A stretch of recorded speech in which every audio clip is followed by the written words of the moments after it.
first, this for the camera, I ain't gonna lie to you. Nah, have you read the book yet, my brother? No, I didn't get an opportunity to read. Oh, you ain't got okay, well, man, this your second copy, man.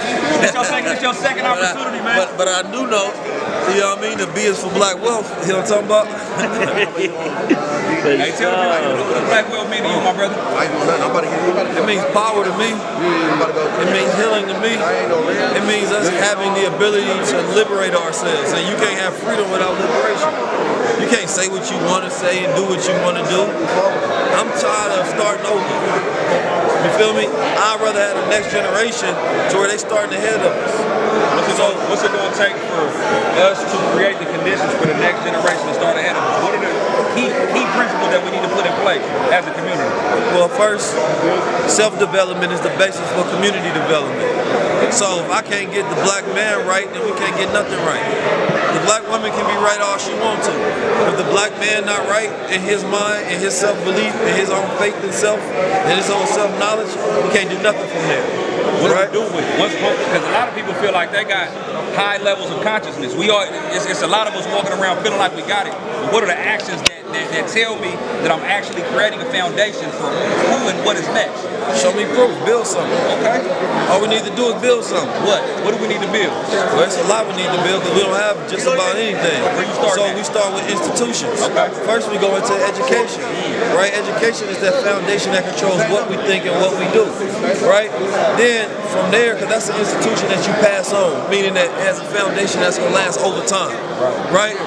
Now, once we have education and we can control that, then we go into media.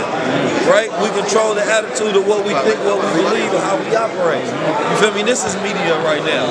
So having that ability to invest in media, you feel me? We need to have our own trade. So I got a brother that's in Philippines right now, setting up shop so that he can make everything from t-shirts to underwear and tank tops. You feel me? That's import and export. So if we take the foundation of our basic needs, think about everything that you buy. If I got my basic needs to where everything that I depend on is depended on by another black man or a black woman. So now I know that anytime I go buy some underwear or t-shirt, everything I got on represents me empowering another black family. That's black wealth. That's a family itself is an institution, right? Then we get the mating down right, because your son needs to marry my daughter so that we can have generational wealth. That's family building. She go out there with no morals and no mind. She go pick anybody, but she's not good enough to pick the right partner that's fit the vision for the future. So there was 3 sciences that the Honorable Elijah Muhammad said that they never taught us: the science of warfare, right? The science of mating, and the science of business. Once we reinstitute those sciences, we got everything that we need. Beautiful.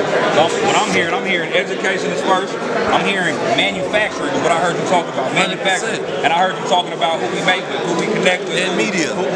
Media. I miss media. Yeah, because that controls the way we think. And that's what I'm looking at you build right now in real time is media. Yes, sir. Like at this point, it's safe to say you created a media empire that is useful, usable, and can potentially be passed on to another generation. Yes, sir. That's generational wealth. The information that you're sharing through the media and through the other, just all the other ways that you're sharing this information, that's the education piece that you're leaving behind. And I always tell people generational wealth is not always tangible, but there has to be a tangible aspect to it. The wealth is mostly intangible, right?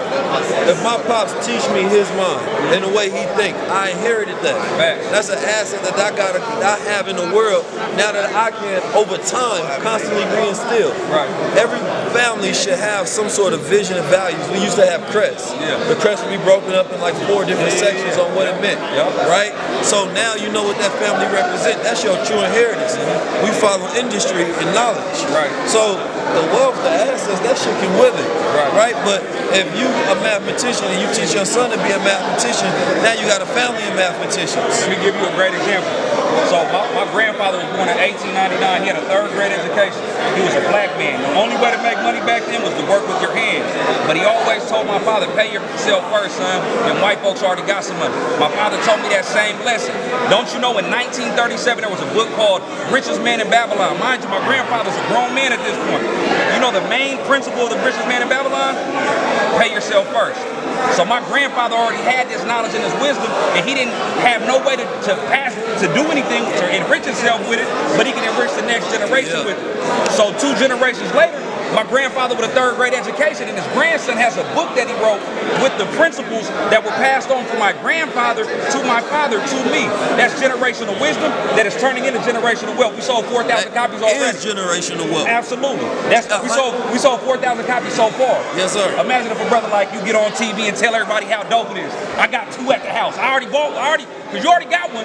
You done bought shirts from me a long time ago. You feel what I'm saying? I done gave you a book. I would love for you to crack it open, man, and tell people how dope it is. And if it ain't, hit me in the inbox and say, hey, bro, this ain't the one. You feel me? Say, hey, bro, you gotta step it up. Your algorithm ain't where it needs to be. You understand what I'm saying? All love. I appreciate you. Done. Hey, I always respect your invigorated spirit, man. Every time I meet him, he a high-spirited individual, man. Always putting energy and passion into that thing he want to put out in the universe.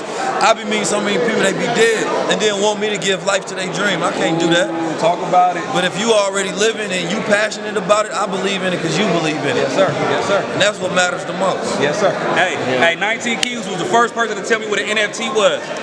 We talk about NFTs in this book. I purchased 19 Keys NFT when he first dropped the little headbands, digital assets. You understand what I'm saying? This brother really is teaching real things to real people, and he knows that.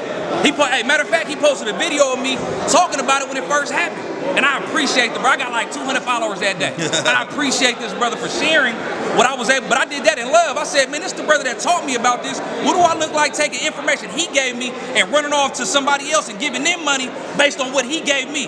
That doesn't make sense. He gave it to me, I'm gonna give it right back. And then he gave it right back, posted a video on his Instagram. You understand what I'm saying? Now he getting behind the book. B is for Black Wealth, man. You better tap in. You feel me? Let's get the photo. Let's get a photo. I appreciate you. Let's get the photo real quick.